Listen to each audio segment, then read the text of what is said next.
Season 2: Democratic Movements in South Korea. While the world is experiencing a crisis due to the coronavirus pandemic, democracy in South Korea is also drawing attention from people worldwide. The Republic of Korea is showing that its COVID-19 response and quarantine are closely related to the country's democratic capabilities. Today, we will look at the democratization movements in South Korea. Korea was liberated dramatically after 36 years of humiliating Japanese colonial rule. Yet 5 years later, it suffered from the tragic Korean War due to the conflict between socialist and capitalist ideologies, and the country eventually was divided. Today, it is known as the only divided nation in the world. After the Korean War, Syngman Rhee, the first president of the Republic of Korea, amended the constitution to extend his presidency and rigged the election, which made the people angry. Around April 19, 1960, people all over the country called to end the dictatorship. In the end, President Rhee had no choice but to resign, and the people came to realize that the owner of the country is its people. Even after Syngman Rhee stepped down from the presidency, democratization did not come to South Korea immediately. On May 16, 1961, amid the chaos, former Army Major General Park Chung-hee staged a military coup. Park Chung-hee made new laws for the dictatorship and had permanent power, suppressed human rights, and reigned as South Korea's president for 18 years. Again, the people began to resist. Disappointed by the repressive military dictatorship, the people resisted. On October 16, 1979, more intense resistance, called the Buma democratization protests, took place in Busan and Masan. Park Chung-hee tried to respond to them with stronger suppression. However, on October 26, 1979, Park Chung-hee was shot by the head of the Korea Central Intelligence Agency, Kim Jae-gyu, and Park Chung-hee's long dictatorship came to an end. After Park Chung-hee's death, citizens expected the spring of democracy to finally come. However, the spring of democracy filled with hope did not last long. Shortly after Park Chung-hee's assassination, the new military forces, led by Chun Do-hwan, seized power in a coup. May 1980, the new military forces expanded the emergency martial law nationwide and arrested key pro-democracy figures in advance. However, university students and citizens of Gwangju did not give in to this unjust violence, which led to the May 18 democratic uprising. On May 18, 1980, the martial law forces brutally suppressed students who opposed the coercive closing of universities in front of the main gate of Cheonnam National University. The soldiers' violence spread to the citizens of Gwangju, and Gwangju quickly became a city full of fear. However, even in fear, the citizens of Gwangju resisted and did not turn away from wounded or dead people. The military coup force, led by Chun Do-hwan, did not stop its merciless killings against the citizens of Gwangju. The area around Gumnam Street in downtown Gwangju became chaotic, and hospitals in downtown Gwangju were full of the wounded. The martial law troops blocked all communication networks and roads that could connect Gwangju to the outside, so domestic media could not properly cover the reality of the massacre in Gwangju. The citizen army, comprising of Gwangju residents, began to produce and distribute a newsletter called Fighter's Bulletin, which depicted the tragic reality of Gwangju. On the evening of May 20, about 200 buses and taxis entered Gumnam Street with their headlights turned on and confronted the martial law forces. The martial law troops retreated to the front of the Jeonnel building. In addition, the Gwangju branches of the MBC and KBS broadcasting stations, which did not properly report the situation in Gwangju at that time, were engulfed in flames. On that day, the martial law forces opened fire at Gwangju Station, and people were shot and killed. The next day, the martial law troops began their mass shooting. After the national anthem was played from a speaker in front of the former Cheonnam Provincial Hall, the martial law soldiers started aiming at and shooting citizens around the building. The martial law forces even fired at a running citizen's back. This resulted in numerous deaths and injuries.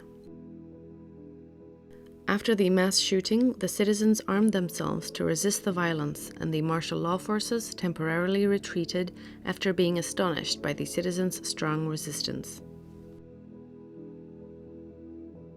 From the 22nd to the 26th of May, the citizens of Gwangju cleaned up the traces left by the martial law forces and discussed how to fix the situation. Gwangju's people maintained security on their own, obtained coffins, and cleaned the bodies. They also formed a civic community by making and sharing rice balls and lining up at the hospital to donate blood for the wounded who were dying due to lack of blood. However, the martial law forces did not completely retreat. After blocking the entrance to Gwangju, they lay in ambush at a nearby hillside. Early on 27th May, the martial law forces entered the former Jeonnam Provincial Hall, which the citizen army used as their headquarters. The citizen army resisted strongly but eventually were suppressed by the martial law forces that day. During the May 18 democratic uprising, 167 people died, 80 people went missing, and thousands were injured. This made Gwangju a city filled with the sound of weeping. Although the May 18 democratic uprising ended in failure, it had a significant impact on the subsequent struggle for democracy in South Korea. Gwangju citizens constantly insisted on finding out the truth about the May 18 democratic uprising and punishing those responsible for the state violence. But only in the mid-1980s did people in South Korea begin to understand, little by little, what had happened in Gwangju in 1980. People arose from all over the country demanding the truth about what had happened in Gwangju, and students and young people held constant rallies. And in the process, young people lost their lives. In 1987, Seoul National University student Park Jong-chul was killed by torture, which caused outrage. His death was in danger of being concealed, but the doctor in charge of the autopsy at the time made it known to the world through a declaration of conscience that his death was due to asphyxiation by water torture.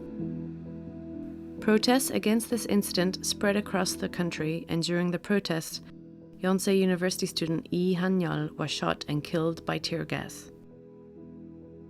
In the midst of these situations, Chun Do-hwan tried to hand power over to Roh Tae-woo, who was responsible for the bloody suppression in Gwangju as well, and more than 1 million people who opposed this participated in large-scale demonstrations. Thus, the June struggle took place. As the protests continued, the Chun administration eventually changed the constitution so that a direct presidential election system would become possible. In 1993, when Kim Yong-sam became the new president, the voices of people demanding an investigation into the truth of the May 18 democratic uprising grew louder. In 1995, Chun Do-hwan and Roh Tae-woo, the high-level perpetrators of the suppression during the May 18 democratic uprising, were arrested, and a special law was passed on May 18. In 1997, the Supreme Court sentenced Chun Do-hwan to life imprisonment and Roh Tae-woo to 17 years in prison. However, Chun Do-hwan and Roh Tae-woo were pardoned based on political considerations. 20 years have passed since then, yet Chun Do-hwan has shown no remorse or repentance for the sacrifices of innocent citizens during the May 18 democratic uprising. Since then, South Korea has experienced a crisis of democracy as it has gone through several governments, but its economy, culture, and above all, its civic consciousness has developed.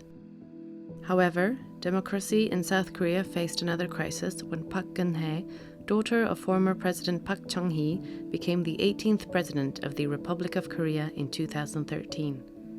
People held candlelight vigils demanding the resignation of President Park Geun-hye for about 6 months.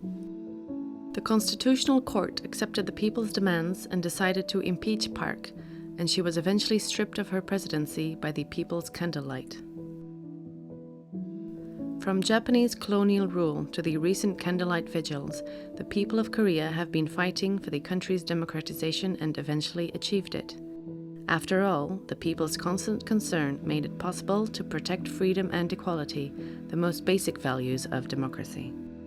If we never forget that the owner of a democratic state is its people, then the flower of democracy will bloom and will not wither under any circumstances.